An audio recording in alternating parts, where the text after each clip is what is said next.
जिंदगी सबके लिए एक जैसी नहीं होती। गरीब और मिडिल क्लास फैमिली में पैदा होना आपकी गलती नहीं है, लेकिन उसी फैमिली में मरना ये आपकी और सिर्फ आप ही की गलती है। जिंदगी को कोसना और हालात पर थोपना तो बहुत आसान होता है, दुनिया में ज्यादातर लोग यही करते हैं। लेकिन इसी दुनिया में कुछ लोग ऐसे भी हैं जो हालात के आगे नहीं झुकते, बल्कि हालात को अपने आगे घुटने टेकने पर मजबूर कर देते हैं। और आज द मिस्टिका लैंड पर हम आपके लिए लेकर आए ऐसे ही एक अनाथ बच्चे की कहानी, जिसने अपने दम पर खड़ी कर दी 22 लाख करोड़ की कंपनी। जी हाँ, 22 लाख करोड़ की कंपनी। तो चलिए शुरू करते हैं। Louis Vuitton. जी हाँ, आज हम इसी के बारे में बात करेंगे। ये कंपनी भी है और इंसान भी। वो इंसान जिसने अपने दम पर खड़ी की वो कंपनी जिसकी वैल्यू आज $30 बिलियन यानी कि 22 लाख करोड़ से भी ज्यादा है। लेकिन 22 लाख करोड़ की इस कंपनी की नींव रखने वाले इंसान के पास बचपन में अपने सर ढकने के लिए छत तक नहीं थी। दोस्तों, हम लोग कामयाब लोगों को देखते हैं तो उनकी शोहरत, बुलंदी और मकाम को देखते हैं, लेकिन उस मकाम तक पहुंचने के लिए वो जिन जिन मुश्किलों से गुजरता है उनके बारे में बहुत कम लोग ही जानते हैं। आज मैं आपको लुई वुइटन की वो कहानी बताने जा रहा हूं जो आपने आज तक नहीं सुनी होगी। चलिए वक्त में थोड़ा पीछे चलते हैं। ये बात है 19वीं शताब्दी की, जब एक बच्चा जिसके पास रहने के लिए ना घर था ना खाने के लिए खाना, उसके पास कुछ था तो सिर्फ एक सपना कामयाबी का, सपना शोहरत की बुलंदी का। अब जिंदा रहने के लिए खाना चाहिए और खाने के लिए पैसे, और पैसे कमाने के लिए लुई कारीगरों और आर्टिस्टों के साथ काम किया करता था।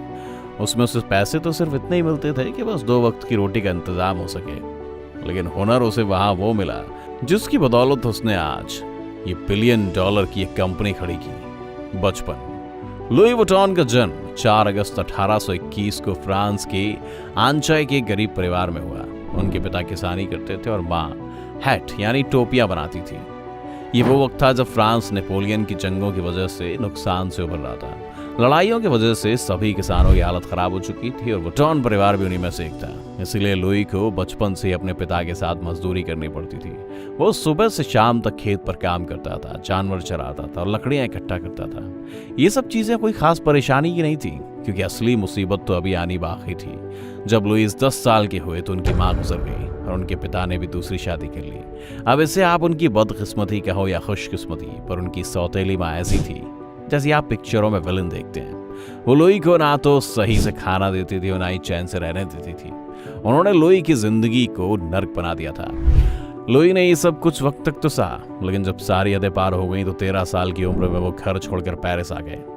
वो पेरिस तो पहुंच गए, लेकिन उनके पास ना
किया, जो कि लेदर के मुकाबले हल्का, टिकाऊ और सबसे ज़्यादा वाटरप्रूफ था।